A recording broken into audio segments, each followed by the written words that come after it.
তুমি কি জানো কেন তোমার একপাক্ষিক রিলেশনশিপ বা ওয়ান সাইডেড রিলেশনশিপ বা সম্পর্ক ছাড়া উচিত?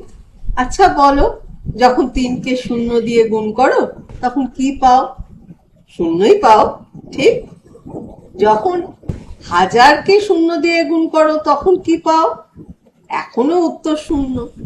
যাকেই যত বড় সংখ্যাকেই তুমি 0 দিয়ে গুণ করো তা শূন্যই হবে। এটাই ঘটে ওয়ান সাইডেড রিলেশনশিপে। তুমি যতই মূল্য দাও, যতই ভালোবাসো, যতই এফোর্ট দাও, কিন্তু অন্য পক্ষের যদি কোনো এফোর্ট না থাকে তবে রেজাল্ট শূন্যই থাকবে। তুমি ডিজার্ভ করো সেই ভালোবাসা যা গুণিতকে বাড়বে অপরপক্ষের চেষ্টায় আর ইচ্ছায়, যার মূল্য কখনোই শূন্য হবে না।